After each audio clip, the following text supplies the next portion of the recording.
오늘은 이제 빅데이터 분석과 이제 복잡도라는 내용으로 좀 얘기를 해보겠습니다.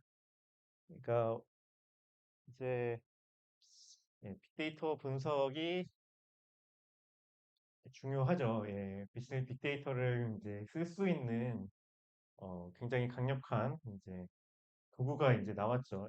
우리 머신러닝이라고 하는 예전엔 데이터가 있어도 사실 뭐 데이터 분석 정도였는데 이제는 거의 사람 수준의 이제 지능을 만들 수 있는 머신러닝이라는 거기서 특히 이제 딥러닝 기반의 여러 모델들이 만들어졌습니다. 그래서 실제로 챗GPT는 써볼수록 이제 놀라운 이런 이제 성능을 보이고 있고요.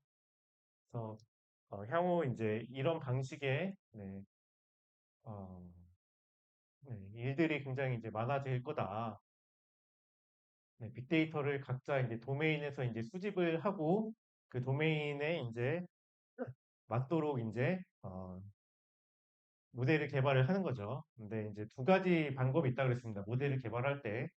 첫 번째는 그냥 처음부터 빅데이터를 쭉 모집해 모아서 이제 이렇게 모델을 만들 수가 있고, 두 번째는 일단은 대규모 이미 이제 프리트레인된 모델이 있으면은 내 데이터를 좀 더 그래도 어느 정도 모을 수 있는 만큼 모아가지고 거기에 이제 뭐 전이학습이라든가 파인 튜닝 같이 이제 재학습을 좀 해가지고 여기 모델을 만들어내는 이런 아마 방법이 이제 있을 거고요. 근데 아마 처음부터 대규모 데이터를 모으는 게 이제 사실 쉽지 않기 때문에 어, 좀 더 이제 그 어, 요, 좀 노력을 덜 들고, 시간과 노력을 덜 들고, 우리가, 무언가 이제 해보려고 한다 그러면은, 여기에 재학습하는 걸 좀 주목을 해야 될 것 같아요. 그러니까, 그래서 저도 요즘에 막 이런 어떤 것들 좀 해볼 수 있을까 생각을 하고 있는데, 뭐, 이런 식이죠. 그러니까, 지금 챗GPT는 오픈 소스는 아니죠. 오픈 AI 그쪽에 회사에서 이제 만들어가지고 자기네들만 이제 모델에 대해서 알고 있고 학습하는 방법도 알고 있고 오직 이제 사용할 수 있도록 API만 제공하고 있습니다. 그러니까 챗GPT와 이제 내가 이제 어, 예, 그 챗을 이렇게 주고받는 게 대화를 주고받는 게 내가 이제 내 답변을 보내면은 그 서버에서 거기서 돌아와가지고 거기 내 리퀘스트에 대한 답신만 보내주는 이런 방식이죠. 그 챗GPT 자체를 내 개인 서버, 기업들은 그런 쪽에 관심이 많을 텐데 내 개인 서버에 따로 이제 만들어 놓고 거기서 이제 이렇게 응답할 수 있도록은 안 돼 있죠. 왜냐하면 모델 자체를 공개를 안 했기 때문에.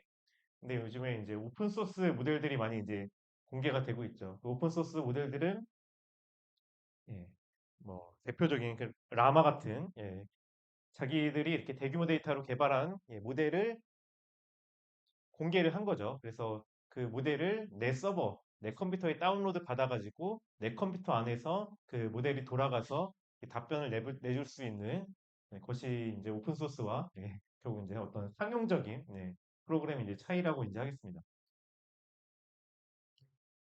아무튼 그런 이제 좋은 오픈 소스가 있기 때문에 이 오픈 소스를 가지고 그 오픈 소스는 근데 그 데이터를 이제 학습할 때 굉장히 어떤 특정한 도메인이라기보다는 모을 수 있는 데이터들을 다 모으죠.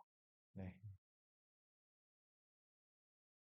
책도 있을 거고 책도 뭐 특정한 뭐 역사 이런 것만 이제 따로 했다기보다는 뭐 모을 수 있는 것들 다 모았겠죠. 프로그래밍 코드도 모으고 이런 방식으로 이제 많은 데이터들을 이제 모아서 이제 학습을 한 거고요. 우리는 이제 그런 모은 데이터를 이제 모을 수도 없을 뿐만 아니고 또 챗GPT 이제 성능하는 데 굉장히 이제 성능 향상에 도움을 준 방식이 예, 사람이 가이드한 데이터가 있다는 거죠. 그러니까 그냥 그냥 데이터만 이제 모아가지고 GPT나 이제 이런 이제 거대 생성 모델을 학습하게 되면은 약간 사람이 보기에 굉장히 어색한 문장들이 나온다 그래요. 그 문장들을 돈을 엄청 써가지고 사람들을 이제 수작업으로 이제 문장들을 그렇게 이제 수정한 그런 데이터가 있고 그 데이터를 이제 썼을 때 굉장히 이제 성능이 많이 올라간다고 합니다. 그러니까 2차적인 어떤 데이터가 있다는 거죠. 그런 데이터는 사실 후발주자들은 만들기도 어렵죠. 돈을 어마어마하게 썼을 테니까. 네, 아무튼 그렇습니다. 그래서 이제 우리가 좀 더 주목할 방법은 이제 이런 아까 전에 얘기한 대로 기존의 거대 프리트레인 모델이 있다 그러면은 사실 우리 데이터를 좀 더 이제 거기다가 재학습을 조금 더 시켜가지고 우리 쪽에 맞는 좀 더 이제 바이어스된 모델을 만들어서 이용하는 그런 이제 방법이 굉장히 좋은 어, 학부의 전략이 될 것 같아요. 아무튼 저도 그래서 어, 그 공개된 라마 그 모델에다가 좀 이제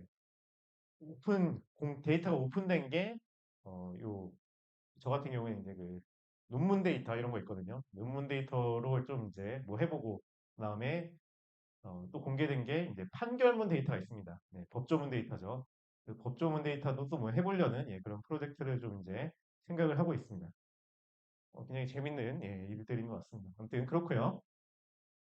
그래서 전체적인 이런 서비스가 머신러닝 모델 개발하면은 이 머신러닝 모델 자체만으로는 사용하기가 굉장히 불편하죠. 그래서 그것들을 굉장히 잘 사용할 수 있도록 우리가 어플리케이션을 이제 만들어줘야 되고 그 어플리케이션 개발에 이 모델 파일이나 아니면은 API 중심으로 이제 연동시키고 탑재시켜서 네, 이렇게 머신러닝 기반의 서비스를 만들게 되면은 이제 사용하게끔 이제 이런 되는 구조다.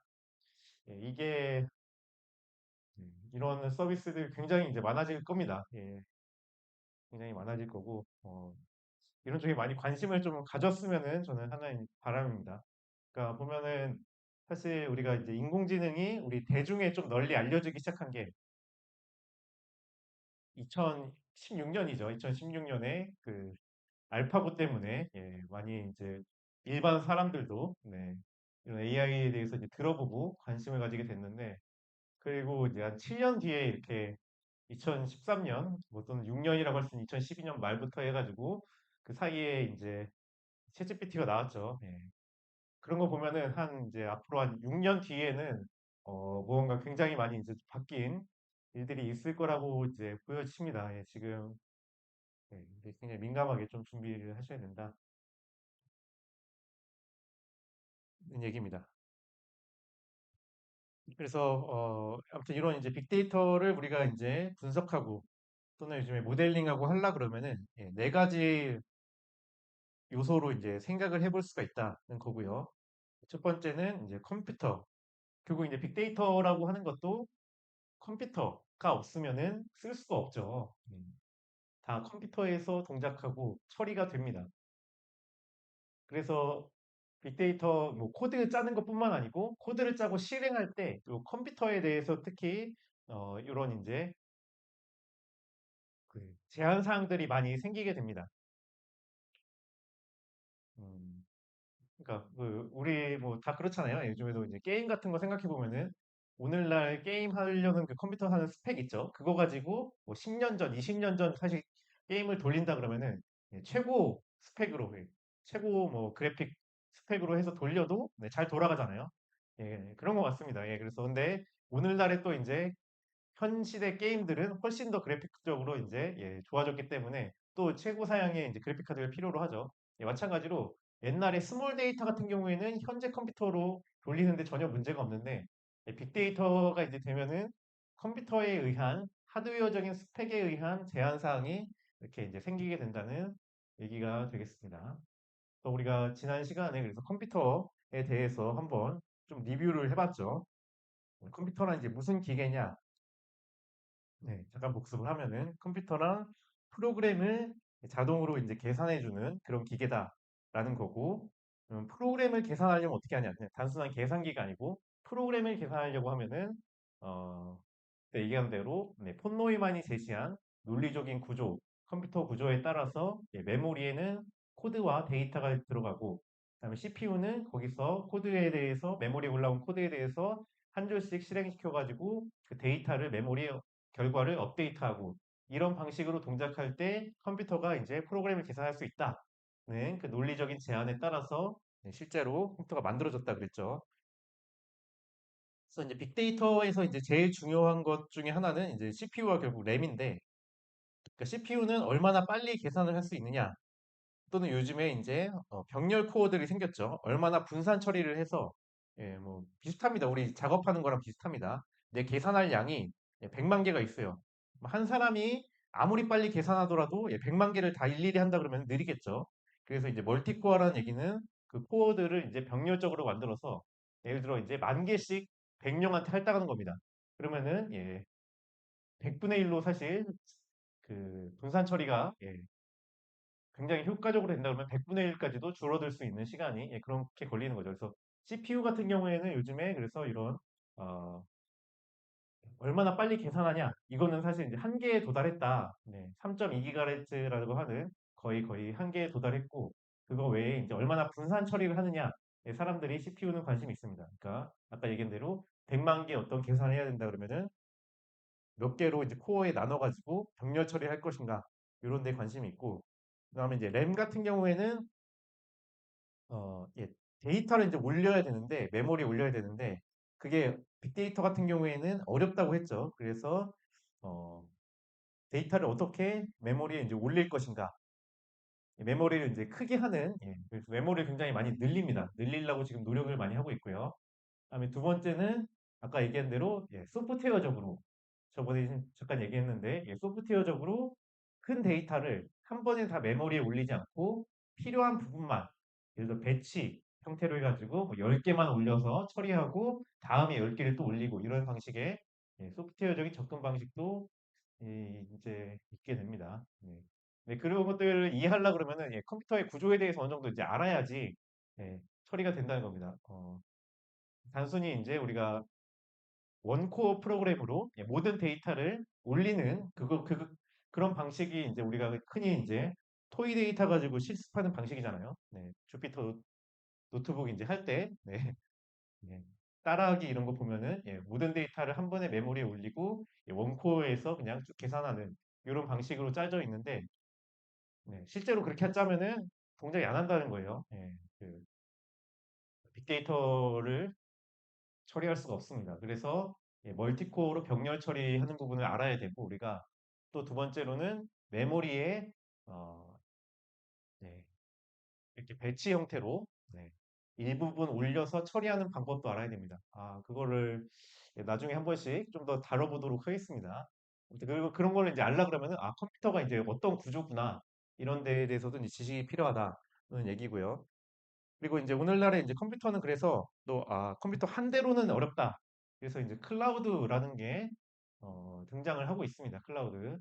여러 개의 이제 컴퓨터를 묶는 거죠. 이제 네트워크로 해가지고 이렇게 굉장히 빠른 랜선, 뭐 광케이블 같은 걸로 쭉 이제 묶어가지고 하나의 컴퓨터 이제 클러스터, 집단을 이렇게 만든 다음에 거기서 이제 일을 주면은 알아서 쭉 이제 분배를 해가지고 여러 컴퓨터에서 쭉 처리를 해서 결과를 내는 그런 이제 클라우드 분야가 이제 중요해지고 있습니다. 음, 네. 사실 클라우드 분야도 굉장히 전망이 이제 좋다고 이제 생각을 합니다. 음, 사람들이 좀 약간 잘 안 가려고 하는 쪽이긴 한데 예, 가서 이제 서버실 가서 지저분하게 이제 좀 해야 될 일도 있고 해서 좀 그렇긴 한데 근데 사실 굉장히 좋은 분야 중에 하나죠 클라우드도 뭐 이런 얘기가 있어요. 그래서 뭐 요즘에 이제 AI 뭐 이제 이렇게 하고 있는데 사실 돈을 버는 어, 돈을 주기적으로 잘 벌고 있는 쪽은 이제 클라우드 사업체 쪽이다라고 이제 사람들이 그렇게 얘기를 하기도 합니다. 그런 이제 컴퓨터에 대한 내용이 있고 두 번째는 이제 데이터가 있어야겠죠. 빅데이터 하려고 그러면은. 근데 아까 말씀드린 대로 데이터도 사실 이제 어떻게 보면 요즘에 좀 자본 거대 기업 자본들의 그 게임이 되고 있어요. 돈을 얼마나 써가지고 모으느냐. 그래서 좀 이제 항상 그렇지만은 그럴지라도 항상 이제 블루오션 부분이 있죠. 블루오션 부분을 우리가 잘 고민을 하고 그 부분에 대해서 뭔가 서비스를 좀 환을 할 수 있는 쪽으로 항상 좀 이제 생각을 좀 해보는 게 이제 좋겠습니다. 데이터는 아까 좀 얘기했으니까 넘어가고 그다음 이제 프로그램 프로그램을 이제 잘 짜야죠. 그래서 오늘은 이제 프로그램 얘기를 이제 몇 시간 동안 이제 할 예정입니다. 그 프로그램을 이제 짠다는 것은 이 빅데이터도 있고 빅데이터를 뭔가 계산해줄 컴퓨터도 있을 때 빅데이터를 잘 우리가 프로그램을 짜서 계산을 쭉쭉쭉 잘 제시해가지고 빅데이터를 잘 어, 사용을 해서 원하는 결과를 이제 내줘야겠죠. 그래서 이제 사실 프로그램을 짠다고 하는 것은 어, 두 가지로 사실 나눠볼 수가 있습니다. 그 프로그램이 이제 동작하는 핵심 이제 논리적인 그런 구조를 이제 짜는 것이 있고, 그 다음에 두 번째는 그 논리적인 구조를 잘 짜고 나서 우리가 이제 흔히 프로그래밍 언어라 그러죠. 컴퓨터가 이해할 수 있는, 실행할 수 있는 언어로 이제 이렇게 바꿔주는 게 있습니다. 보통 이제 그 부분을 이제 우리가 코딩이라고 하죠. 그래서 사실 프로그래밍은 알고리즘을 이렇게 설계하는 부분과 그다음에 두 번째 예, 그 알고리즘 설계된 것을 컴퓨터가 이제 사용할 수 있는 언어로 이제 코딩하는 이 두 개로 사실 나누갈 수가 있어요. 프로그래밍을 하는 것은.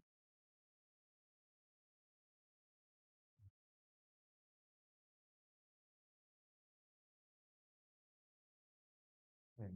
그래서 뭐 내가 이제 파이썬 한다, C 언어 한다라고 했을 때 어느 정도인지 한번 생각을 좀 해볼 필요가 있다는 거죠. 코딩을 잘하는 건가? 아니면은 그 알고리즘 개발도 잘하는 건가? 그래서 좀 더 이제 프로그래밍을 잘한다라고 이제 할수록 코딩은 사실 이제 기술적인 내용이 되고 그래서 좀 기계적인 내용이 되고 그 알고리즘을 얼마나 이제 잘 짜는가에 대한 그런 전문성이 더 요구가 되겠습니다.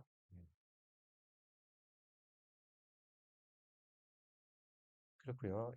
뒤에서 뭐 좀 더 얘기를 해보고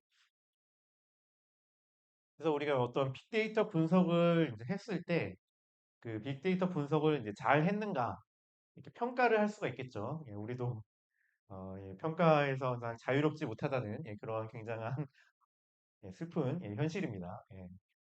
그래서 평가는 어떻게 하냐? 빅데이터 분석 평가는 어떻게 하냐? 첫 번째는 이제 정확성 평가를 할 수도 있겠죠. 이 우리가 짠 프로그램이 그 프로그램과 데이터와 컴퓨터가 이용되어 가지고 그 프로그램이 정확하게 우리가 원하는 목표대로 수행했는가라는 게 이제 정확성이 있겠죠. 일단은 가장 기본적인 지표입니다. 정확성은. 빅데이터 분석을 하고 나서 이게 그 우리도 통계 분석도 마찬가지죠. 통계 분석을 하고 나서 보니까 이제 통계를 우리가 원하는 결과를 맞춰가지고 이렇게 내는 수가 있겠죠. 그러면은 어, 그 통계는 굉장히 의도적인 통계로 잘못된 통계잖아요. 그러니까 통계 분석 자체는 객관성을 유지하면서 정확하게 이제 계산을 해줘야 됩니다. 그거랑 비슷하게 빅데이터 분석도 일단 결과가 원하는 목표대로 정확하게 나와야 됩니다. 이거는 가장 기본적인 지표고요. 두 번째는 생산성입니다. 생산성. 요즘에 이제 생산성도 많이 이제 중요하죠.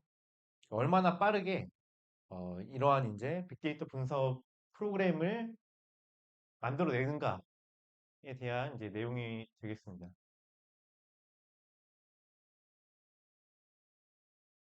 그리고 해석 가능성 또는 뭐 이제 해석 가능성 또는 설명 가능성 이것은 빅데이터 분석을 해내고 그 다음에 얼마나 이제 그 설명을 해내는가 그 이유 근거에 대해서 말하는가에 대한 내용이고 시간 효율성은 수행 시간이 얼마나 걸리는가 공간 효율성은 그 빅데이터 분석을 할 때 메모리를 얼마나 적게 차지하는가에 대한 내용이 되겠습니다.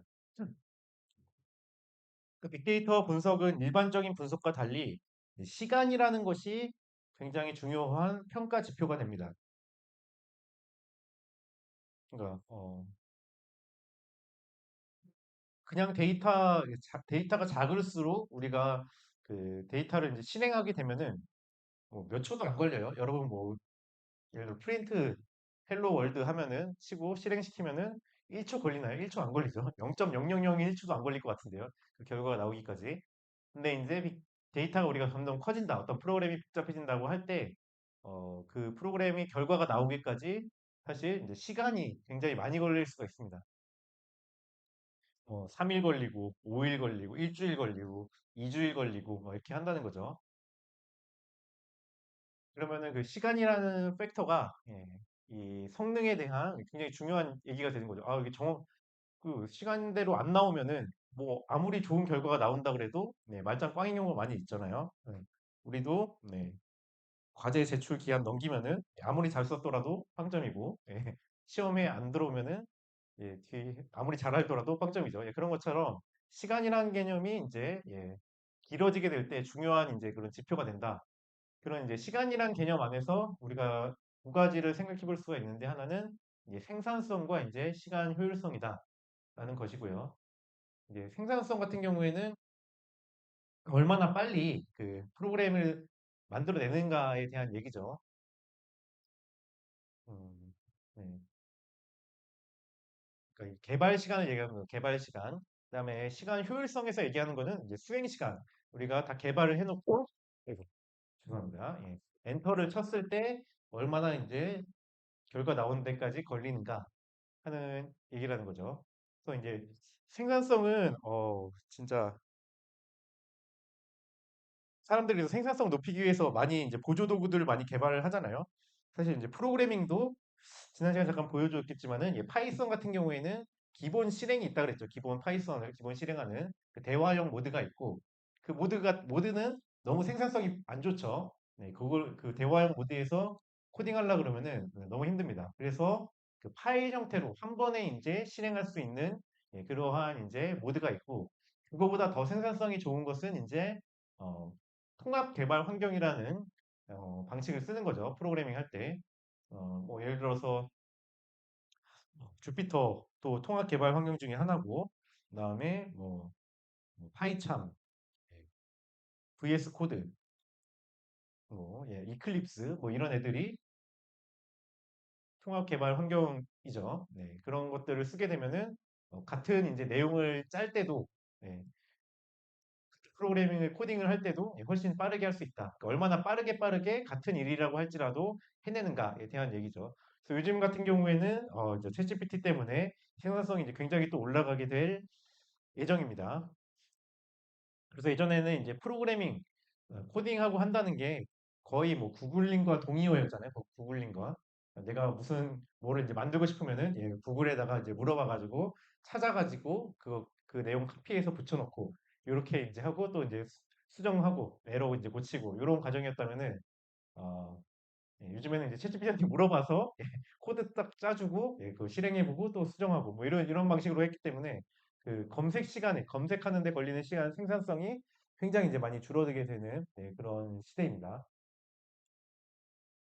그래서 그 구글링 할 때의 대표적인 그런 그 지식인 사이트였던 스택 오버플로우가 이제 챗GPT가 나오고 나서 그 사용량이 드라마틱하게 감소하고 있다고 하네요.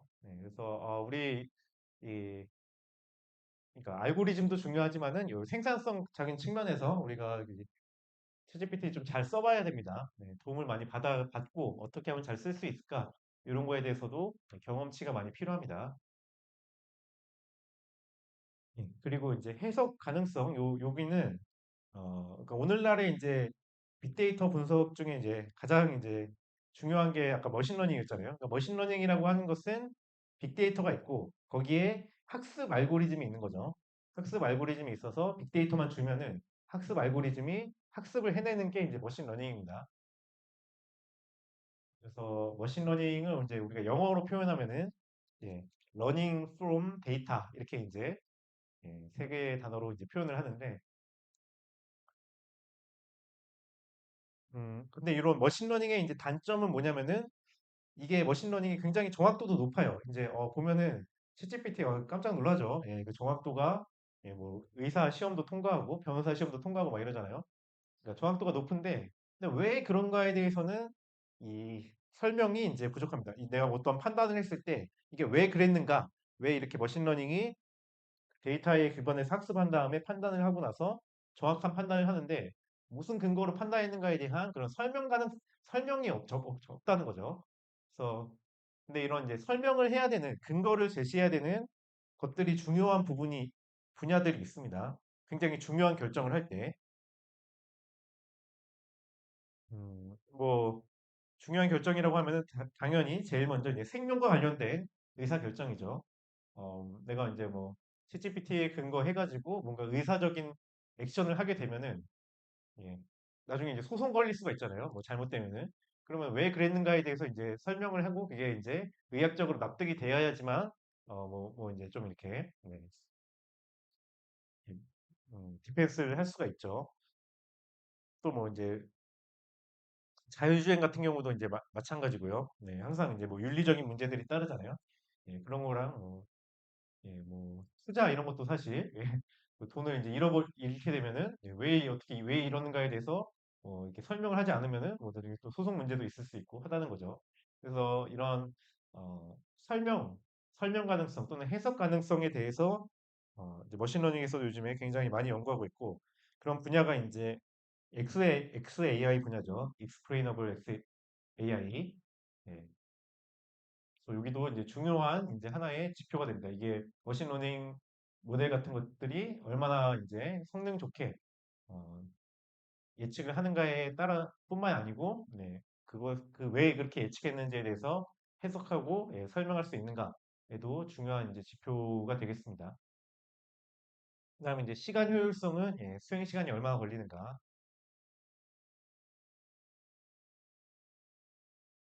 예. 그래서 요 시간을 줄이기 위해서 사람들이 그래서 이제 병렬 처리를 많이 하잖아요. 그래서 예, 하나의 컴퓨터에서 이제 돌리면은 뭐 며칠, 몇 주, 몇 달까지 걸리기 때문에 이것들을 이제 병렬적으로 컴퓨터에 일을 분산시켜 가지고 계산하게끔 이제 합니다.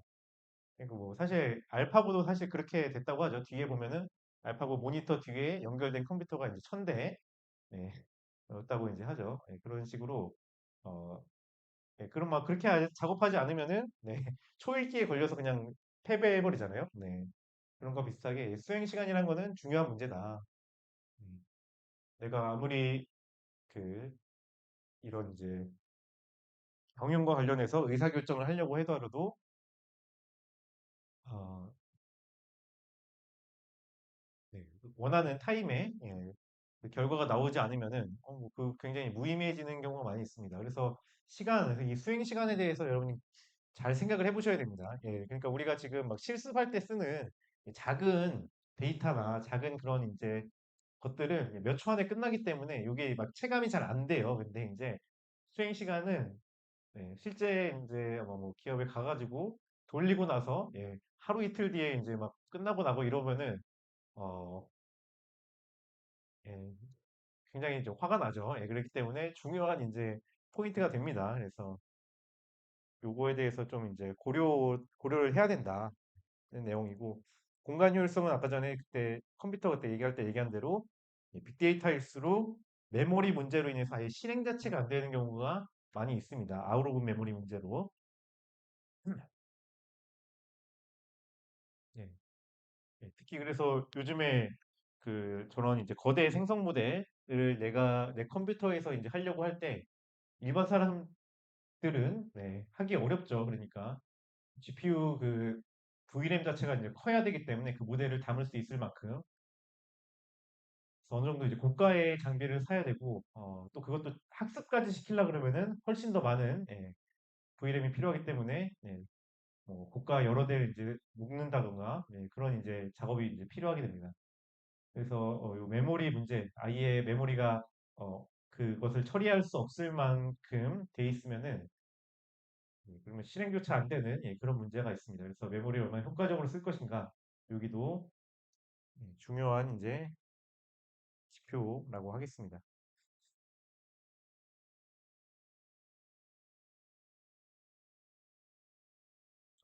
그래서 우리가 이제 오늘부터 해서 뭐 3시간, 4시간 이렇게 할 내용은 요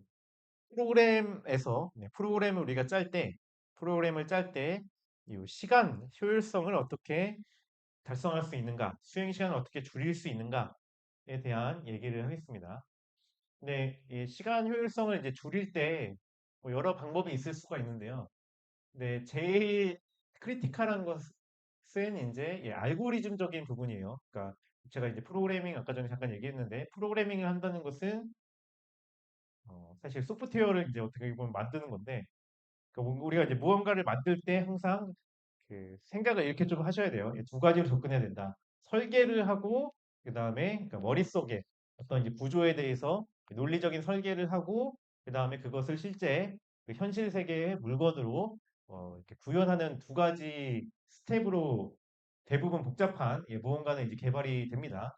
그렇죠. 건축물도 건축 설계도가 있고 그것을 예, 뭐 콘크리트도 이제 깔고 뭐 철근도 이제 심고 해가지고 건물로 만들어내는 2단계로 진행되는 거고 뭐배 건설도 그렇고 예, 예. 그런 거가 마찬가지로 컴퓨터도 아까 전에 그때 그래서 얘기했죠. 폰 노이만이 그 큰 틀에 이제 설계를 제시를 한 거고 그 설계에 맞춰가지고 반도체들, 선들 뭐 이리저리 엮어가지고 사실 이제 컴퓨터라는 실제 물건을 만들어낸 것이 됩니다. 그래서 이 설계를 하는 부분이 있고 그다음에 그걸 구현하는 부분이 있습니다. 그래서 프로그래밍도 마찬가지로 설계, 내가 어떤 입력이 왔을 때 어떤 결과를 내는 프로그램을 짜려고 하면은 이런 식으로 이제 순차적으로 실행이 되어야 될 거다라고 하는 설계 단계가 있죠. 그게 이제 알고리즘이죠, 알고리즘. 입력에 대해서 어떤 단계를 거쳐가지고 어떤 결과를 어떻게 낼지에 대해서 쭉 이제 설계하는 부분을 이제 알고리즘이라고 하는 거죠. 그러면 알고리즘이 이제 있고 나면은 그거를 좋은 알고리즘은 그것을 이제 그 프로그램 코드로 이렇게 옮기는 코딩하기가 이제 쉽죠. 그래서 코딩하는 게 어떻게 보면은 건물에 비유하면은 건축하는 실제로 돌 놓고 철근 심고 하는 거라고 이제 할 수 있겠습니다. 그래서 이제 예, 우리가 이제 프로그래머와 이제 코더 이렇게 이제 구분하는 게 그 측면입니다. 그리고 알고리즘을 짜낼 수 있느냐? 설계를 할 수 있느냐, 어떤 이제 필요한 프로그램이 있으면은 그걸 설계할 수 있는 사람을 설계하고 구현할 수 있는 사람은 우리 프로그래머로 얘기하고 그 설계는 못하고 누군가 이제 설계를 해놓으면은 해주면은 그거를 이제 옮길 수는 있는 그거는 이제 그렇게 할 때 이제 우리가 코더라고 이제 할 수 있겠습니다. 그래서 좀 우리는 이제 좀 더 이제 이쪽에 전공자이기 때문에 프로그래머를 좀 이제 지향을 하셔야 되겠습니다. 그리고 그래야 좀 경쟁력이 있고요. 그래서 많이 요즘에 그 학원에서 이렇게 배워가지고 이제 예, 지원하는 사람들이 많이 있다고 하잖아요. 그분들과 이제 좀 차이가 있으려 그러면은 이 알고리즘적인 내용을 이해하고 그것들을 할 수 있는 능력이 좀 필요하겠습니다. 아무튼 그래서 이제 알고리즘 얘기를 좀 이제 하려고 그러고 네. 그다음에 알고리즘 중에서 그러면은 어떤 부분이 이런 이제 수행 시간의 크리티컬한가에 대해서 쭉 이제 얘기를 오늘 다음 시간 뭐 이렇게 할 예정입니다.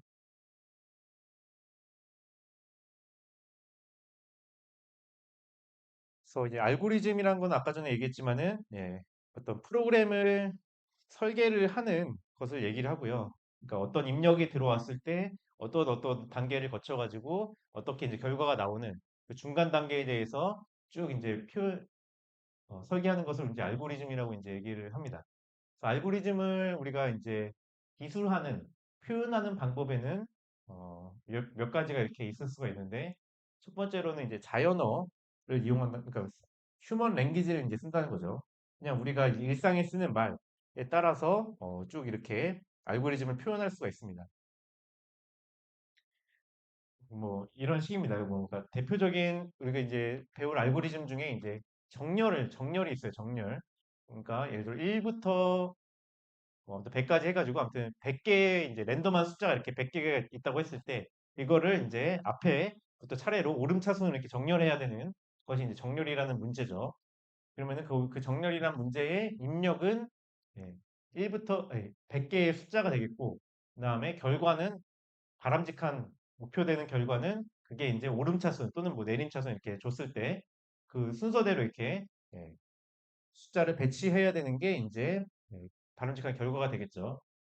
그것을 이제 표현할 때 뭐 여러 이제 방법이 있는데 뭐 버블 정렬 이런 거 같은 경우에는 버블 정렬은 뭐 두 개씩 이제 바꿔가면서 크면은 바꾸고 아니면은 그대로 냅두고 이렇게 하면서 두 번 반복하면은 두 번이 아니고 쭉 이제 반복해 나가면은 정렬할 수 있다. 이렇게 제가 말로 이렇게 알고리즘을 이제 표현할 수도 있고요. 네, 이렇게 말로 표현하는 것은 어, 예, 좀 어느 정도 한계가 있다. 네, 좀 정확한 표현에 한계가 있습니다. 애매모호한 경우가 많이 있고, 근데 요 말로도 잘 표현할 수 있어야 됩니다. 근데 그리고 이제 이것도 잘 알아들을 수 있어야 되겠고요. 웬만하면은 이제 어떤 프로그램을 짤 때 우리가 이제 처음에 주니어 단계로 이제 가게 되면은 어떤 시니어로부터 이렇게 프로그램을 짜와라고 이제 말로 이렇게 듣잖아요. 이렇게 이런 입력 데이터가 있으면은 이렇게 처리 아무튼 이런 처리를 거쳐가지고 이런 출력을 하는 프로그램 짜오라고 이렇게 얘기를 합니다. 그러면 그런 거기에 포함된 알고리즘은 아마 그냥 말로 해주겠죠. 네. 그래서 그 말로 하는 것들을 좀 이해할 수 있는 능력이 이제 있어야겠죠. 근데 아무튼 이 말로 하는 것들은 좀 표현한 방법도 있다는 얘기고, 두 번째는 이제 알고리즘을 순서도를 통해 가지고 도식화하는 그림으로 이제 표현하는 방법이 있습니다. 뭐 우리 순서도는 이제 고등학교 때 배우죠. 네. 어떤 일, 뭐 예를 들어 마름모가 있다 그러면은 if 뭐 a가 이제 100보다 크면은 yes면 이쪽, no면 저쪽, 뭐 이런 식으로 해가지고 알고리즘을 이제 표현할 수도 있습니다. 그리고 이제 좀 더 그거보다도 좀 더 구체적인 방법은 이제 가상 코드라는 를 사용하는 방법입니다. 가상 코드. 가상 코드라는 건 이제 슈도 코드 영어로는 이제 여기 비우면은 슈도 코드라고 있죠. 슈도 코드. 슈도라는 단어가 있습니다. 슈도라는 단어 처음 들어보나요? 예. 처음부터 그냥 이제 단어인데 어, 코드긴 코드인데 그러니까 프로그램 코드인데 약간의 이제 실행되지는 않는 그냥 내용 이해만 보여주는 정도의 이제 코드를 우리가 슈도 코드라고 이제 합니다. 그래서 슈도 코드를 나중에 실제로 이제 실행시키려고 그러면은 그 실행할 수 있는 언어, 뭐 C 언어면 C 언어, 자바면 자바, 뭐 파이썬은 파이썬 같은 언어로 이제 이렇게 바꿔서 치환을 해야지만 비로소 이제 실제로 코드가 되고 실행이 된다는 거죠.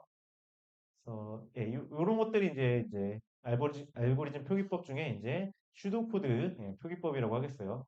내용은 대충 보면은 약간 프로그래밍 언어랑 비슷하게 생겼어요. 근데 다른 부분이 있죠. 보면 프로그래밍 언어랑 비슷한 부분은 여기 move 어떤 함수 정의네. 함수 정의인데 이 move라는 함수는 네 가지의 입력을 받네요. NA, BC 네 개라는 입력을 받아서 요런 이제 작업을 거쳐가지고 끝난다는 거죠. 근데 보니까 n이 0보다 클 때면은 이거는 이제 조건문이죠. 조건문에 가서 move na, a, b 뭐 이런 식으로 순서가 바뀌었네요. b랑 c랑 이렇게 바꾸는 얘기가 되겠고 그다음에 a에 있는 원반을 b로 옮긴다. 그다음에 다시 c에 있는 bc를 이렇게 바꾸는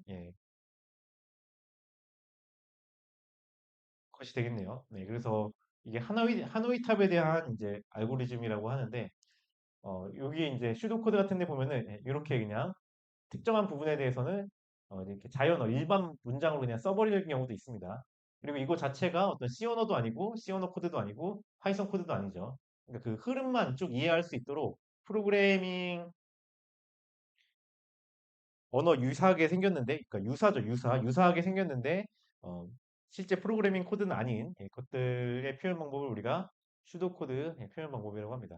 이 정도로 이제 표현을 해주면은 굉장히 슈도 코드로 표현해주면은 굉장히 표현을 잘 해준 겁니다. 여기서 이제 이거를 실제로 이제 뭐 파이썬 코드로 옮기는 일들을 우리가 이제 주니어가 되면은 된다는 얘기죠.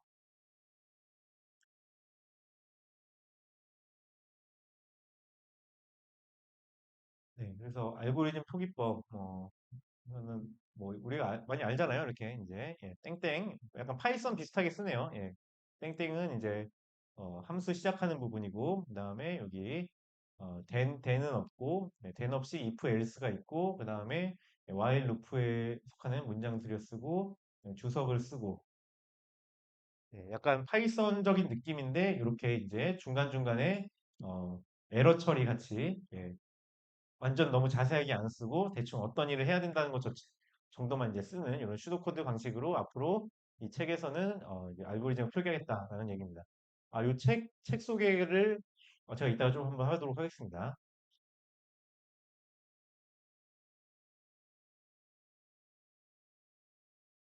네.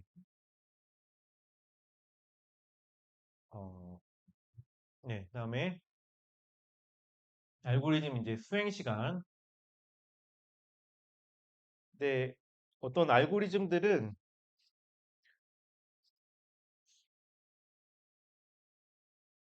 그러니까 이 프로그램은 크게 이제 알고리즘 설계 부분과 이제 코딩 부분이라고 할 수가 있는데 그 알고리즘을 어떻게 이제 짜느냐에 따라서 이제 시간 차이가 많이 이제 발생하게 됩니다. 근데 우리가 그러면은 그 시간을 어떻게 우리가 측정을 하느냐라고 할 때, 어, 이런 이제 점근적인 이제 방법으로 이제 측정을 한다고 해요. 그러니까 어차피 우리가 이제 어떤 프로그래밍이든 데이터가 작고 해야 될 어떤 숫자가 작으면은 네, 금방 끝납니다. 네. 뭐 약간 기다려봤자 10초 기다리면 이제 다 끝납니다. 근데 이제 문제는 데이터 개수가 이제 많아진다는 얘기죠.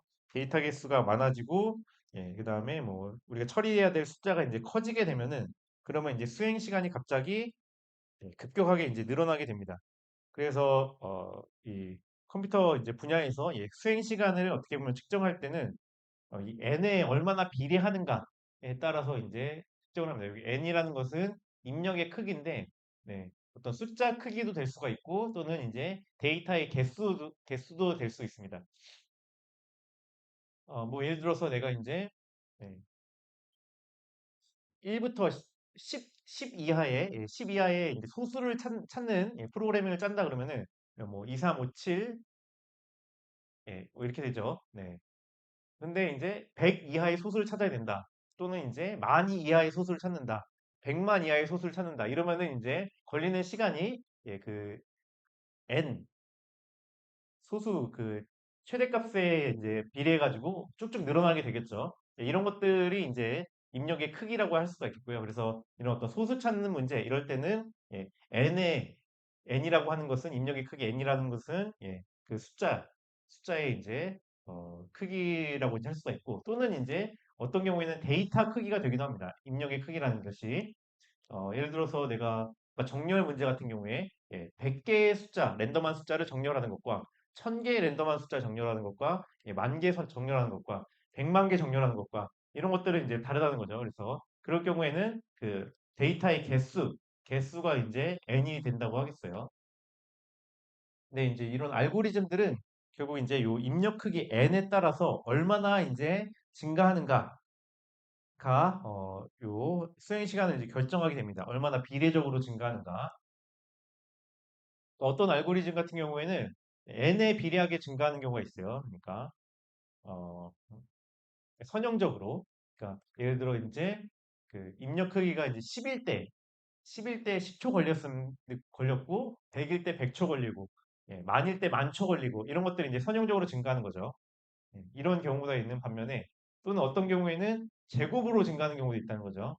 입력 크기가 이제 10일 때 10초인데 100일 때 제곱배, 만초고, 그 다음에 뭐 천일 때 백만 초고, 그 다음에 만이면은 억초고, 뭐 이런 식으로 제곱배로 증가하는 경우도 있고, 세제곱배로 증가할 수도 있고, 2의 n승배, 지수적으로 증가할 수도 있다는 거죠. n의 크기에 따라서. 그런 경우에 나중에 보면은 그 증가하는 비율이 어느냐에 따라서 n이 좀씩 커지면은 차이가 확확씩 나게 됩니다. 그래서 요 수행 시간을 우리가 이제 알고리즘 측정할 때는 결국 중요한 거는 입력 크기 n에 얼마나 비례적으로 증가하는가만 이제 보게 되고 어, 그런 방식이 이제 우리 흔히 말하는 이제 복잡도 분석이 이제 되겠습니다. 입력 크기 n에 대해서 얼마나 어떤 이제 함수적인 증가폭으로 증가하는가 이렇게 약간 선형적인 증가는 n이 커질 n이 커질 때 이렇게 선형적으로 그냥 시간이 증가하는 거고 어떤 알고리즘은 로그 n으로 증가하는 경우도 있어요. 로그 n으로 증가하는 거는 이런 거죠. 그러니까 예를 들어 10일 때 1초 걸리고 100일 때 2초 걸리고 그다음에 만일 때 3초, 천일 때 3초죠. 그다음에 만일 때 4초 이런 식으로 그 데이터가 쭉쭉 증가를 해도 별로 이제 시간이 많이 증가 안 하는 그런 이제 비율을 가진 알고리즘도 있습니다. 그러니까 그래서 우리가 이제 시간 분석을 할 때는 이런 이제 얼마나 n에 대해서 비율적으로 증가하는가를 따져봐야 된다는 얘기입니다. 그래서 요 선형적으로 증가하는 것까지만 로그 n으로 이제 어떤 알고리즘이 수행 시간이 증가한다라고 하면은 n의 크기에 따라서 그 알고리즘은 너무 좋은 알고리즘이에요. 사실 로그 n으로 증가하는 거는. 네. 아까 전에 봤듯이 11대 1초, 100일 때 2초, 그거보다 더 두 배 되는 만일 때 4초, 다음에 뭐 100만이어도 뭐 몇 초죠? 그러면은 6초인가 7초인가 뭐 이렇게 걸리죠. 그렇기 때문에 어, 데이터 크기가 엄청 늘어나도 그 수행 시간이 별로 안 높아져요. 아니, 많이 안 걸려요. 로그 n만 돼도. 근데 n만 돼도 그렇습니다. n만 돼도 선형적으로 증가하기 때문에 데이터 크기가 늘어나도 초가 그렇게 드라마틱하게 안 늘어납니다. 그리고 이제 n 로그 n까지도 괜찮습니다. n 로그 n. n 로그 n 같은 경우에는 n 곱하기 로그 n이죠. 그래서 11대 1초, 100일 때 100 곱하기 2초, 200초, 1000일 때 3 곱하기 1000이기 때문에 3000초, 이런 식으로 n보다 그렇게 차이 크게 안 나거든요. 그래서 요 n 로그 n까지가 어떤 이제 수행 시간을 봤을 때 빅데이터에 적합한 사실 알고리즘이고 n 제곱부터는 이제 어떤 알고리즘이 그 n 크기에 따라서 제곱으로 늘어나는 그런 이제 시간 복잡도를 가진다라고 하면은 여기부터는 사실 빅데이터 분석에 적합하지 않은 알고리즘이 되겠습니다. 그래서 우리가 알고리즘을 처음에는 이런 거, 이 시간 복잡도를 생각하지 않고 보통 짜거든요, 알고리즘을. 그냥, 이거 돌아가기만 하면 됐지라고 이제 생각을 하는데, 나중에 빅데이터를 고려를 한다 그러면은 이 알고리즘, 내가 짠 알고리즘이 어떤 n에 대한 어떤 비율로 증가하는지를 고려를 해야 된다는 거고, 그 알고리즘이, 내가 짠 알고리즘이 n 제곱일 경우에, 시간 복잡도가 n 제곱일 경우에, 예, 데이터가 커졌을 때, 이거는 안 돌아가겠구나. 내가 원하는 시간 내에 안 돌아가겠구나. 라는 거를 생각을 해야 됩니다. 네. 갑자기 이제 뭐 좀씩 늘어나다가 1분, 2분 늘어나다가 갑자기 뭐 1시간, 3일, 3주일 뭐 이렇게 늘어나거든요. 그러니까 n제곱만 돼도 데이터가 좀씩 커지면은 그렇기 때문에 안 돌아가겠구나라고 생각을 해야 되는 거고 우리가 이런 것들을 고려하면서 가급적이면은 그 n로그 n까지의 알고리즘으로 짤 수 있도록 하는 그런 이제 연습이 필요하고 그런 고려 사항이 필요하기 때문에 이렇게 이제 수업을 하는 거라고 하겠습니다. 그 다음에 또 하나 이제 얘기할 것은 이렇게 어떤 알고리즘이 n에 대해서 그래서 얼마나 비례하는가에 따라서 이제 시간 복잡도 분석을 하고요.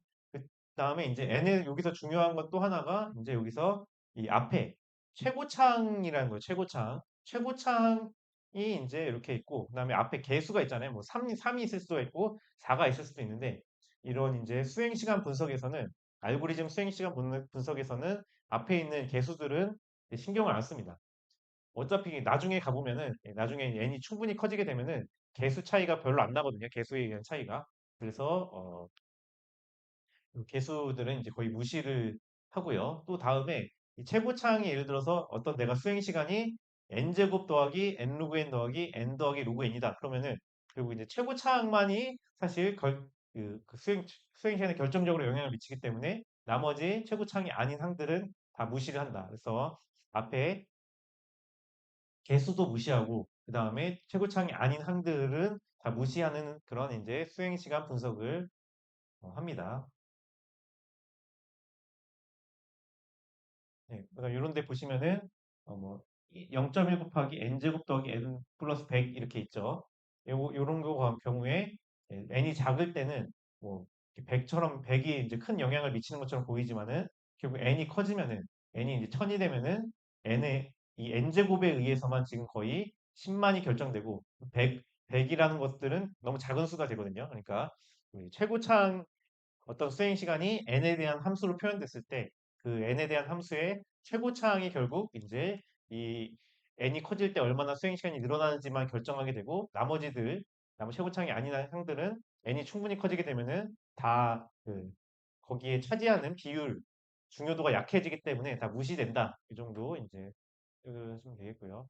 알고리즘 수행 시간에 첫 번째 이제 상수 시간이다. 이 알고리즘 보니까 어떤 알고리즘이냐면은 샘플 1이라는 이제 이름의 알고리즘인데 입력이 A에 어떤 이렇게 생긴 거 여기 이제 리스트라고 생각하시면 되겠죠. 리스트. 그리고 N이 이제 받습니다. 그러면 A 리스트에서 N의 절반에 해당되는 값에 대해서 이렇게 그 값을 돌려주게 되는 것이 되겠네요. 그럼 이거는 n이 아무리 커지더라도 100만이 되더라도 이 나누기는 어차피 상관없이 한 번 CPU 사이클에 이루어지기 때문에 n과는 무관한 그러한 이제 수행 시간을 가지게 됩니다.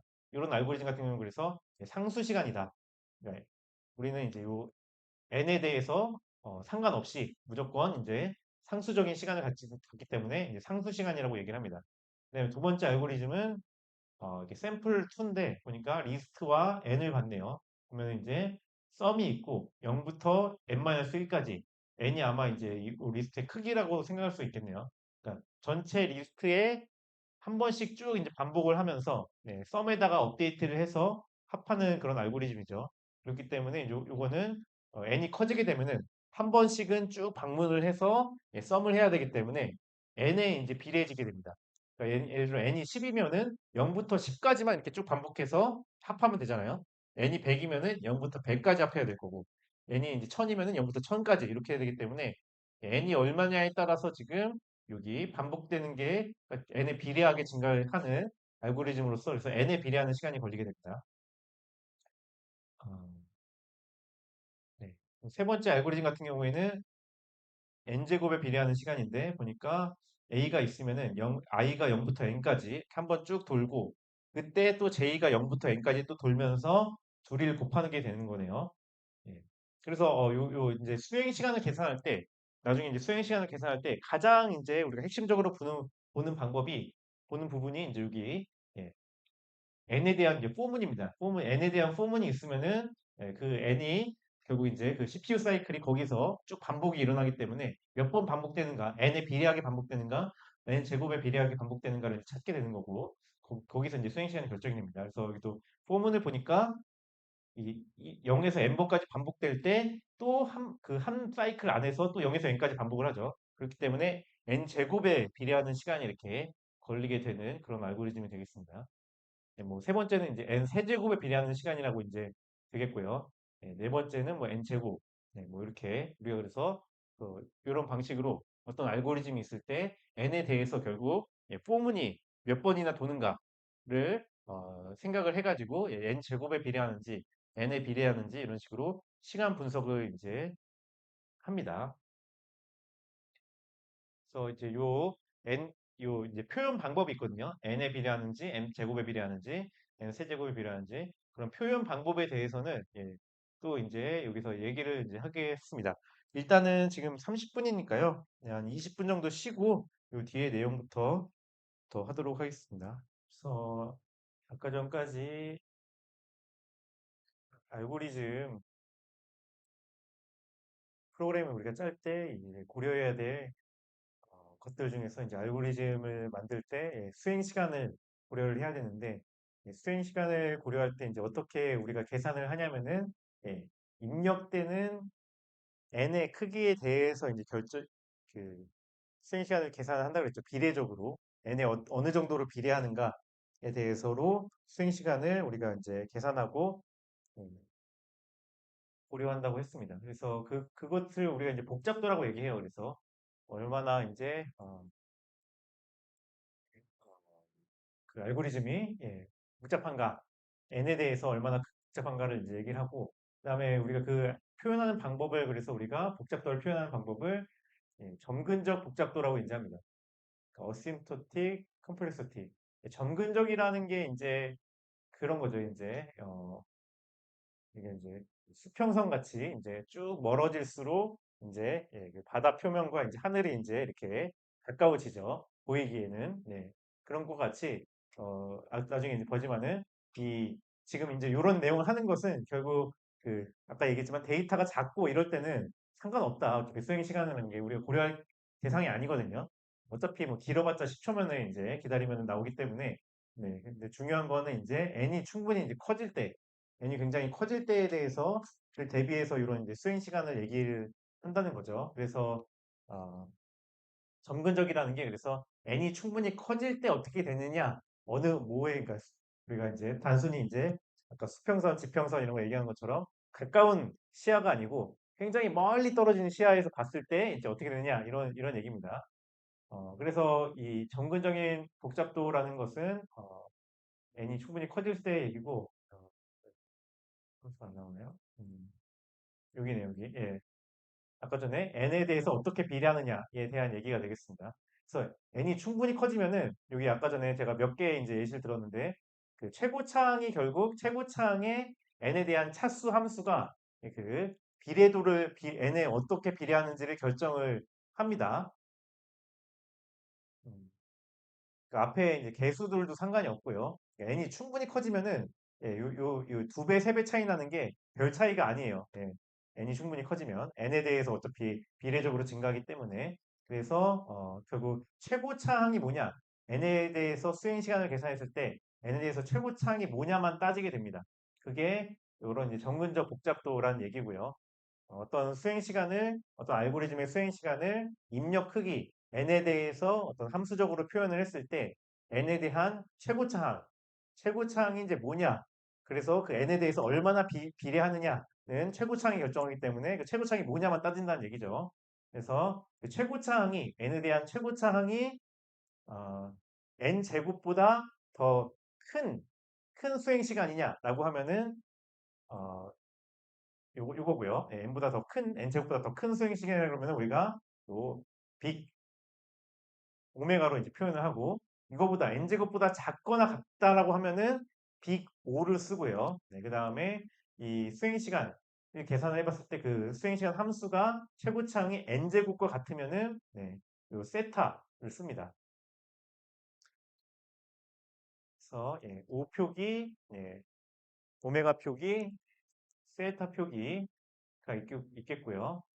어, 그래서 우리가 이제 빅 O n 제곱이다라고 하면은 뭐냐면은 이게 어 그러니까 우리가 어떤 이제 그 알고리즘에 대해서 예, 수행 시간 분석을 해봤더니 그 수행 시간이 n에 대해서 예, 어떻게 보면 함수적으로 나타났어요. 예, n 제곱 어쩌고 저쩌고 저쩌고 나타났어요. 그러면 그게 이제 그 함수 수행 시간이 O n 제곱이다라는 얘기는 뭐냐면은 그 수행 시간이 이제 이 n제곱보다 최고차항이 작거나 같다는 얘기입니다. 그래서 5n제곱은 사실 뭘 나타내냐면은 어떤 모든 함수들의 집합을 나타냅니다. 어떤 함수들의 집합이냐면은 최고차항이 차수가 2 이하인, 그러니까 n제곱 이하인 모든 함수들의 집합을 우리가 5n제곱이라고 보통 얘기를 해요. 5n은 최고차항의 차수가 n보다 작은 모든 함수들의 집합을 5n이라고 얘기를 하는 거죠. 이런 식으로 비교 표기법은 최고차항의 비고 FN이라는 얘기는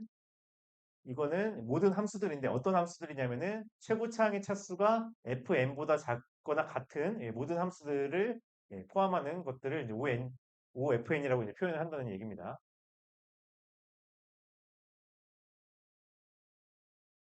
그래서 ON제곱에 이제 포함되는 함수들을 몇 가지 지금 쭉 나열이 돼 있죠. 그래서 이거는 이제 무한이고요, 무한. 요 집합 ON제곱이라는 건 어떻게 보면 함수의 집합인데 개수가 무한합니다. 왜냐면 우리가 이제 여기 n제곱 앞에다 개수를 1, 2, 3, 4, 5, 6 집합해서 무한대만큼 다 넣을 수가 있기 때문에 요 ON제곱이라는 함수는 사실 이제 무한대 집합이고요. 무한 집합이고 그래서 어떤 함수들이 있냐면은 그냥 n제곱이 있겠죠, 당연히. n제곱이 있고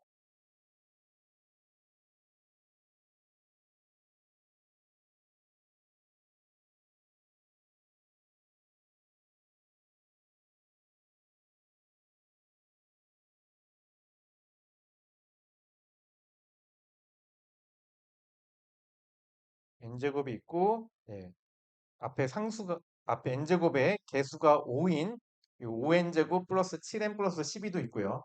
그러니까 중요한 건 이제 뭐라 그랬어요? 중요한 거는 예, n제곱이다. 예, 여기 최고차항이다라는 거죠. 네. 그리고 이렇게 100n제곱 마이너스 2n 플러스 9 이것도 이제 최고차항이 n제곱이기 때문에 이것도 이제 5n제곱에 속합니다. 그 다음에 이거 이제 그쪽 오메가로 바뀌었네요. 네. 예. 오, 이렇게 n 로그 n 플러스 5n 이것도 최고차항이 지금 n 로그 n이죠. 로그 n보다는 n이 더 높은 함수라고 그랬죠. 그렇기 때문에 n 곱하기 n인 n제곱보다 n 곱하기 로그 n인 n 로그 n이 더 이제 최고차항이 작은 크기가 작은 함수입니다. 그래서 n 로그 n 더하기 5n 이것도 이제 5n제곱에 포함된다는 거죠. 이런 식으로 최고차항이 n제곱보다 작은 모든 함수들에 대한 집합을 우리가 5n제곱이라고 한다는 얘기입니다. 그래서 우리가 어떻게 보면은 다시 알고리즘에 대해서 수행시간 분석을 쭉 했어요. 그래서 그 알고리즘에 대한 수행시간 분석한 이게 수행시간이 어떻게 보면은 우리가 특정 이제 수행시간 이렇게 계산이 됐어요. 이렇게 계산이 됐을 때 요거는 n제곱이냐 5n제곱이냐 5n제곱 맞죠? 최고차항이 n제곱이기 때문에 앞에 개수는 상관없다. 그리고 중간에 n제곱보다 작은 다른 n들에 대한 함수는 상관없다. 는 얘기입니다. 그래서 이거 n제곱이다. 는 거고요. 그래서 사실 요 표기법 자체가 집합이거든요. 집합. 집합이기 때문에 원래대로 나타낸다면은 이 집합 안에 포함되는 원소다. 어떤 원소 기호로 나타내야 되는데 근데 편의상, 관습상에 이제 어떤 수행 시간이 n제곱에 속한다고 할 때 그냥 는이라고 이제 나타냅니다. 그러니까 이게 속한다는 게 정확한 표현이고 는은 관습상 표현이다 라는 거고요. 그 다음에 빅 오메가, 오메가는 그 최고차항이 n제곱보다 어떤 fn보다 더 큰 그런 이제 함수들 집합을 얘기를 합니다. 그래서 이게 그 수행 시간을 계산할 때, 뭐, 이런 걸 하려고 하는 거예요. 예를 들어, 뭐, 치타가, 잘 정확히 모르겠는데, 100m가 대충 7초 언저리다라고 하면은, 적어도 그 로어 바운드, 이렇게 하한선은 6초 정도 잡으면 되겠죠. 그리고 만약에 7초 언저리면은 상한선은 10초 정도 잡으면 되고, 그래서 이렇게 빅 오메가라는 얘기는 그 수행 시간에 어떻게 보면 하한선을 잡기 위해서 이렇게 쓰는 방법이라고 하겠고요. 그게 적어도 FM보다 더 큰 스윙 시간이 걸리는 그런 걸 표현하기 위한 얘기죠. 그리고 이제 여기 상한선 ON은 비고는 이제 상한선, 여기서 FN이 적어도 이 함수보다 작다는 걸 나타내기, 작거나 같다는 걸 나타내기 위해서 표현을 하는 겁니다. 그래서 여기에는 뭐 스포츠적으로 보면 여기는 이제 실링에 가깝고 여기는 그 그러면 이제 바텀 그 예, 가깝죠. 네, 이렇게 되겠고요. 그래서 빅 오메가 n제곱이라고 하는 것은 이것도 아까 나왔던 함수들 집합인데 최고차항이 n제곱 이상인 여기 n제곱이죠. 개수는 상관없다. n제곱 이상인 n세제곱, n5제곱, 2의 n승, n 팩토리얼 다 포함하게 됩니다.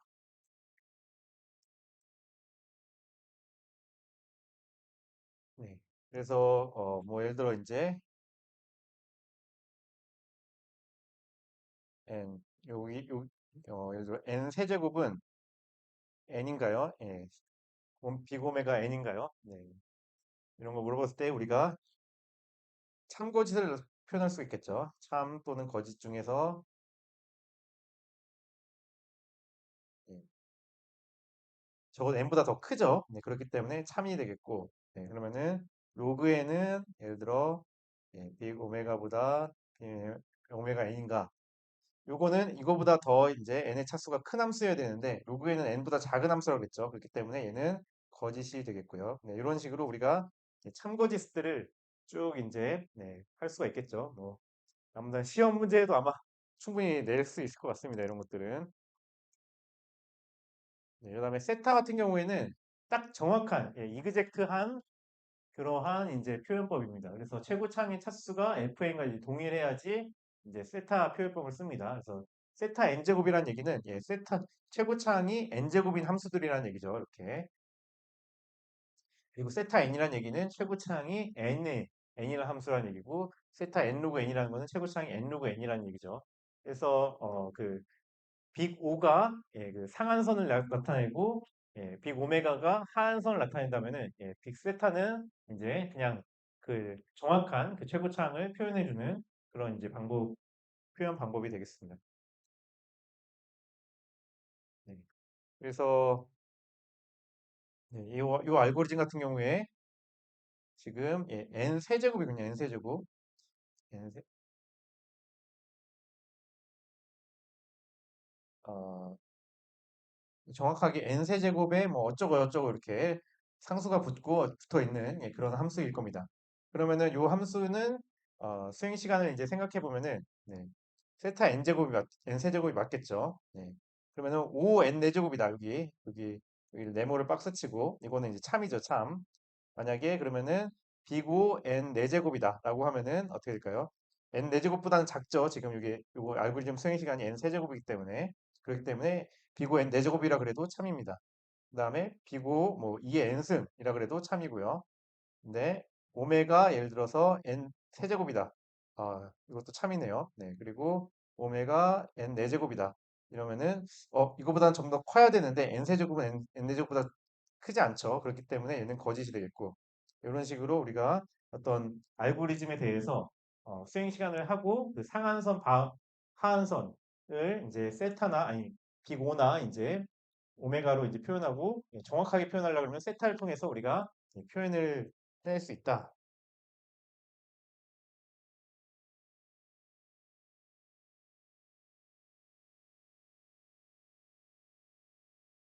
이런 것이 되겠고요. 뭐 수학적인 정의로는 이렇게 이런 식으로 어떤 특정한 함수인데 어떤 이제 이렇게 C가 있고 뭐 n보다 크면 어쩌고 저쩌고 이렇게 해서 표현할 수가 있는데 이게 말로 풀면은 충분히 큰 모든 n에 대해서 fn이 C, gn인 양의 상수가 존재하는 모든 함수 뭐 이렇게 수학적으로 표현할 수 있는데 이렇게까지 할는 직관적 정의로 충분한 걸로 하겠습니다. 그 최고차항이 뭐보다 작은 또는 작거나 같은 또는 이제 뭐 크거나 같은 또는 같은 이렇게 이제 보시면 되겠고요. 여기서 이제 아까 전에 얘기했던 대로 정기적 표기법에서 관습적으로는 원래 정확한 수학적인 용어로는 5n제곱, 5n 로그 n 이런 것들이 집합이기 때문에 그 집합 안에 속한다 이렇게 이제 속한다 기호를 쓰는 게 맞는데 근데 는이라는 표현을 그냥 관습적으로 같이 쓴다. 그거 이제 얘기를 하는 거고요. 이렇게 표현적으로 이렇게 됩니다. 그래서 이거 말고 또 사실은 이제 정근적 복잡도 표기법이 5종류가 있어요. 5종류. 예, 그 아까 전에 빅 O 대문자 오죠. 스몰 오도 있고요. 소문자 오죠. 그다음에 빅 오메가 이거는 대문자 오메가죠. 그다음에 스몰 오메가도 있고 소문자 오메가 그다음에 세타 이렇게 크게 5종류가 있습니다. 그러니까 아까 전에 빅 O 같은 경우에는 상한선이라고 했죠. 상한선. 그렇기 때문에 이거보다 작거나 같은 함수들을 이제 가리킵니다. 그래서 예를 들어 5n제곱이라 그러면은 n제곱을 포함해서 n제곱인 함수들을 포함해서 그것보다 최고차항이 작거나 같은 그런 함수들을 모두 포함하는 얘기고요. 다음에 어, 빅 오메가 같은 경우에는 하한선이다. 하한선. 그래서 최고차항인 오메가 n제곱을 포함하고 그거보다 더 크거나 같은 모든 함수들을 포함시킵니다. 그다음에 세타 같은 경우에는 딱 정확한 그거죠. 그래서 최고차항이 n제곱인 함수들만 이렇게 포함을 하고요.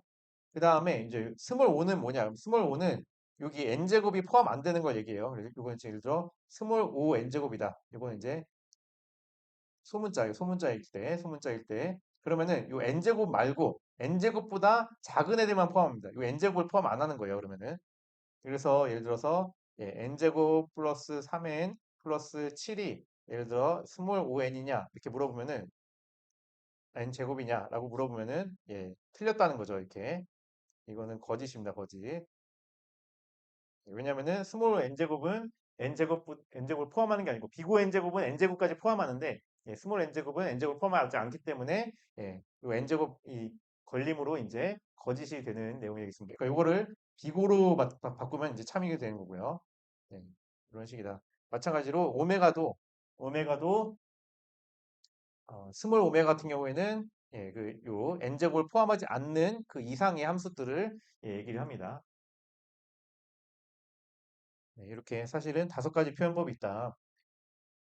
할 수 있고요. 몇 가지 예시를 통해서 한번 생각을 해보겠습니다. 알고리즘 1번 같은 경우에는 이 함수는 어떤 리스트와 n을 받네요. 그리고 아까 전에 본 대로 n 나누기 2를 해가지고 그 중간 원소를 돌려주는 그러한 이제 예, 뭐 어떤 알고리즘이 되겠습니다. 함수죠, 함수. 그러니까 이 함수 얘기도 잠깐 하면은 예, 우리가 이제 알고리즘을 우리가 짤 때 어떻게 이제 짜냐면은 이제 저 최근에 예, 제 아들이 이제 다섯 살이어가지고 예, 그 레고 선물을 받아가지고 예, 했는데 예, 제가 조립을 했습니다. 조립 못해가지고 그래서 이제 근데 보니까 뭐였죠? 뭐 그 강에 이렇게 캠핑 나가는 예, 그런 이제 레고 세트였는데 예, 그래서 캠핑차 앞에 이제 그 SUV 같은 차 하나 이제 조립해야 되고 뒤에 이제 그 캠핑 그 컨테이너 같은 거 조립하고 뭐 이렇게 돼 있더라고요. 예, 그런 거랑 이제 비슷합니다. 그래서 어떤 전체적인 이제 소프트웨어를 우리가 개발을 할 때는 예, 큰 단위로 먼저 이렇게 알고리즘을 짜요. 이게 요게 아까 보여드린 맨 처음에 보여드린 요 예, 큰 단위의 어떻게 보면은 머신러닝 어플리케이션의 그 설계, 기획이죠. 머신러닝 쪽을 기획하고 어플리케이션을 기획하고 서로 간에 이제 연결시켜서 그 다음에 이렇게 이 서버에 올리면은 이제 동작한다는 이 전체적인 기획입니다. 이런 식으로 우리가 복잡한 프로그래밍일수록 전체적으로 이렇게 큰 단위로 먼저 이 알고리즘 구성을 합니다. 그리고 나서 그 큰 단위마다 이게 머신러닝 또 안에서 또 이렇게 데이터 수집 단위, 데이터 가공 단위, 머신러닝 학습 단위 이런 식으로 또 알고리즘 그 프로그램을 또 나누죠. 이렇게 그 기능들을 나눠서 또 그 안에서 이제 들어갑니다. 그럼 데이터 수집단에는 가보면은 예를 들어 웹 크롤링을 한다. 그러면은 웹 크롤링 그다음에 뭐 이렇게 데이터 뭐 CSV 뭐 저장 뭐 아니면은 뭐 데이터 프레임에 이제 합치는 내용 뭐 이런 식으로 해서 또 알고리즘이 나오겠죠. 이렇게. 그래서 항상 이제 프로그램 설계 전체적인 큰 프로그램 설계할 때는 게임 설계 이런 것도 마찬가지고요. 그래서 큰 내용, 큰 덩어리를 잘 쪼개고 그 안에서 또 쪼개고 이런 식으로 보통 설계가 차근차근 이루어지게 됩니다. 그래서 이제 작은 단위의 가장 작은 단위의 그러면 프로그램 설계가 뭐냐, 가장 작은 단위 알고리즘이 뭐냐라고 할 때 우리가 어 저기 이렇게 함수라는 거죠. 가장 작은 단위의 알고리즘이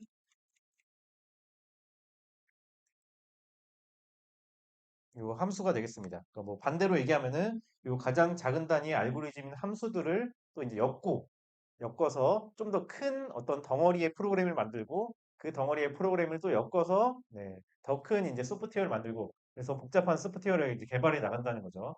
그래서 알고리즘이 어떻게 보면 가장 작은 단위가 우리가 어떻게 보면은 그 함수 단위라고 이제 할 수가 있다는 거죠. 이렇게 함수마다 이제 보통 이렇게 싱한 복잡도를 이제 분석해낼 수가 있습니다. 그러니까 이게 레고로 표현하자면은 레고 블록 가장 기본 단위 블록이라고 할 수 있겠어요.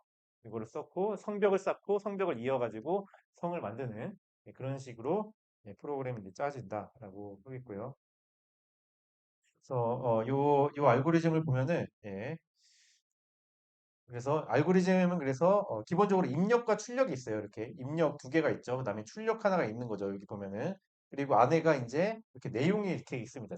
작업이 이렇게 있는 게요 알고리즘의 기본 단위입니다. 그래서 입력에 대해서 어떻게 되느냐는 거죠. 수행 속도가 입력 크기 n에 대해서 요거 같은 경우에는 n과는 무관하다 이 얘기죠. 지금 n과는 무관하게 상수 시간입니다. 그러니까 n이 아무리 커지더라도 n이 10일 때라도 n이 100일 때라도 n이 1000일 때라도 요 알고리즘이 걸리는 시간은 상관이 없습니다. 왜냐하면 1000이든 만이든 100이든 이렇게 나누기 2 해가지고 절반 한 다음에 절반에 있는 원소를 그냥 돌려주는 알고리즘이기 때문에 n과는 무관하다는 거죠. 그래서 n과 관계없이 상수 시간이 소요된다. 이기 때문에 가장 정확한 표현은 예, 요 세타 1이 되겠습니다. 세타 1. 상수 시간에 대한 가장 정확한 표현은. 근데 얘기했지만은 요 상한선, 하한선도 모두 성립을 하죠. 1을 포함하는 상한선, 하한선인 빅 오메가와 빅 오도 다 포함이 됩니다. 그다음에 두 번째 알고리즘을 보면은 이제 여기도 n에 대한 어떤 이제 결과물을 내는데 내용을 보니까 n번번 그렇게 반복을 하죠. 그렇기 때문에 n이 커질수록 n에 비례하게 반복이 이루어지기 때문에 n에 비례하는 시간이 소요된다. 그렇기 때문에 가장 정확한 표현은 세타 n이 되겠고요. 네. 또 마찬가지로 예, 뭐 빅 ON이나 예, 그다음에 요 오메가 n이나 이렇게 써도 틀린 말은 아니죠. 근데 정확한 값을 우리가 알고 있으면은 정확하게 표현해 주는 게 좋겠죠. 애매하게 표현하는 것보다. 요거는 좀 더 애매한 표현이죠. 요 세타 n보다는. 네. 근데 이제 요런 경우가 이제 좀 문제가 있을 수가 있는데 예를 들어 이제 알고리즘 3번 같은 경우는 이제 보면은 A가 있고 N이 있죠. 근데 N이 홀수일 때는 N번 반복하면서 합계를 구합니다. 근데 짝수일 때는 어떻게 되겠어요? 짝수일 때는 그냥 0, 현재 값인 0을 그냥 반환해주는 그런 알고리즘이 되겠죠. 어, 그래서 n이 어떻게 되느냐에 따라서 지금 네, 동작하는 시간이 달라집니다. 그래서 이제 최악의 경우라는 거는 시간의 측면에서 최악의 경우는 n이 홀수일 때죠. 그러면 홀수일 때는 n에 비례하고요. 그다음에 최선의 경우에는 상수 시간에 소요됩니다. 그래서 최선의 경우에는 세타 1, 최악의 경우는 이제 세타 n이라고 표현하면 되고, 어, 예. 그래서 우리가 이제 상한선, 하한선 생각해 보면은 최선의 경우에 대해서 이렇게 빅 오메가 1이라고 표현하면 되겠고, 상한선에 대해서는 ON이라고 이제 표현하면 되겠죠. 근데 여기서 이제 제일 많이 쓰는 게 사실 이 오메가는 잘 안 써요. 왜냐면 우리가 뭐 항상 이제 마찬가지죠. 그 과제가 어떻게 있으면은 과제가 언제 끝나는지가 이제 관심이죠. 마감 기한이 언젠가요? 그때까지 해야지 이렇게 생각하지. 가기 전에 뭐 언제 시작하든 간에 언젠가는 시작하겠죠. 그래서 그 끝나는 시간인 요 n 상한선이 중요하고 요 오메가는 그렇게 많이 안 따집니다. 그래서 이런 경우에는 그냥 ON 이렇게 표현하는 경우가 많이 있습니다. 네, 시, 네, 실무적으로는 네, 그렇고요. 네, 요거는 지금 n제곱에 비례하는 건데 가장 정확한 표현은 세타 n제곱이다. 아무튼 이렇게 내용이 되겠고 아마 다음 시간에는 몇 개 이제 그 정렬 알고리즘에 대해서 이러한 이제 시간 분석을 실제로 이제 해보게 될 거라고 이제 생각을 하고요. 그다음에 오늘은 좀 약간 실습을 좀 더 할 건데